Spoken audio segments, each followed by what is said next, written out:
Hello guys, our next video topic fields of microbiology and its scope. Microbiology का scope कहाँ कहाँ है और उसकी कितनी फील्ड है, ये आज हम इस वीडियो में बात करने वाले हैं। पहला नंबर है मेडिकल माइक्रोबायोलॉजी का। तो इसका मीनिंग, ये मेडिकल माइक्रोबायोलॉजी किसके लिए है, ये है this field focuses on pathogens diseases, जितनी भी बीमारियां हैं, जितने भी कीटाणु हैं और जितने भी बॉडी डिफेंस, जैसे कि उनमें न्यूट्रिएंट्स की कमी है। जैसे कि इम्यूनोलॉजी, इम्यूनोलॉजी मतलब study of aspect the immune system, जो इस इम्यून सिस्टम से रिलेटेड है वो immunology. Virology, study of virus. Bacteriology, study of bacteria. Mycology, study of fungi. And parasitology यानी कि स्टडी ऑफ पैरासाइटोलॉजी यानी कि पैरासाइट्स, जैसे कि हिंदी मीनिंग इसका होगा परजीवी। तो पहला मेडिकल माइक्रोबायोलॉजी हो गया। दूसरा है इंडस्ट्रियल माइक्रोबायोलॉजी। इसमें हम किस किस के बारे में मतलब कि स्टडी करेंगे। ये फोकस की जाती है फील्ड प्रोडक्शन, किसके प्रोडक्शन के लिए, अल्कोहल जैसे कि वाइन एंड लिक्योर। एंजाइम जैसे कि बायोलॉजिकल कैटलिस्ट जो ही है। वाइटामिन, जितने भी ऑर्गेनिक न्यूट्रिएंट्स हैं। एंड एंटीबायोटिक यानी कि बैक्टीरिया के लिए जितनी भी एंटीबायोटिक हैं, ये सब एंजाइम्स वाइटामिन ये इंडस्ट्रियल माइक्रोबायोलॉजी के अंदर में आती हैं। अब नेक्स्ट बात करेंगे एग्रीकल्चर माइक्रोबायोलॉजी, जो कि एक कृषि या फार्मिंग से रिलेटेड है। जैसे कि अपना सॉइल हो गया और उसका फर्टिलाइजेशन हो गया। यानी फर्टिलाइजेशन मीनिंग होता है develop into a new organism, यानी कि एक चीज़ से दूसरी चीज़ का डेवलपमेंट करना। तो nitrogen, carbon and sulphur and phosphorus cycles भी इसमें इंक्लूडेड हैं, जितने भी तत्व हैं अपने एलिमेंट्स वगैरह। और कुछ as well as plant diseases, कुछ अपने प्लांट के डिसीज भी हैं।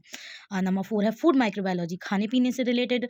जैसे कि this field focuses on food poisoning, toxicity यानी कि टॉक्सिन वगैरह, एंड स्पॉइलेज यानी कि any change that renders of a food product and unacceptable for human consumptions. Example जितने भी ग्रीन फूजी पैचेस आते हैं पीस ऑफ ब्रेड में, ये मतलब कि पॉइजन का काम करते हैं, टॉक्सिसिटी, जहर वगैरह। नंबर 5 जो है वो मॉलिक्यूलर माइक्रोबायोलॉजी है, वो डील किससे करता है, मॉलिक्यूलर मैकेनिज्म और फिजियोलॉजिकल प्रोसेस, जितने भी छोटे छोटे बिल्कुल माइक्रोब्स हैं।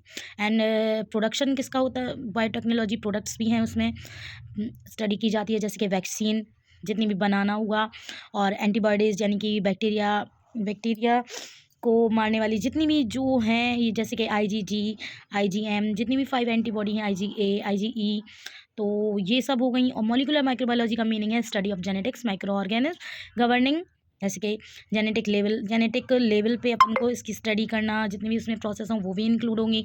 DNA, RNA, जैसे कि प्रोटीन की सिंथेसिस, ये सब मॉलिक्यूलर माइक्रोबायोलॉजी में आ जाएगा।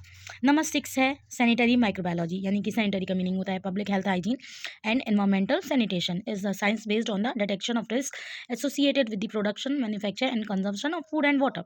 It has been established that environment fact determine the survival, यानी कि रहने के लिए, ग्रो करने के लिए, यानी विकास के लिए, and inactive of the organism, यानी कि जो भी ऑर्गेनिज्म है ऑफ मोड पे उनको वो जो ऑन मोड पे हैं उनको इनएक्टिवेशन करने के लिए। एनवायरमेंटल माइक्रोबायोलॉजी किस लिए काम आएगी, स्टडी ऑफ कंपोजिशन पूरा and physiology of microbial communities, जितनी भी माइक्रोबियल कम्युनिटीज़ हैं उसके फिजियोलॉजिकल फैक्टर्स जितने भी इन्वायरमेंट में इंक्लूड हैं उनके लिए एनवायरमेंटल माइक्रोबायोलॉजी में मतलब कि ये प्रॉपर पढ़ाया जाए, स्टडी है। So this is all about field of microbiology meaning यानी सूक्ष्म जीवी यानी कि जिनको अपन अपनी आंखों से नहीं देख सकते, which can not be seen our visible eyes.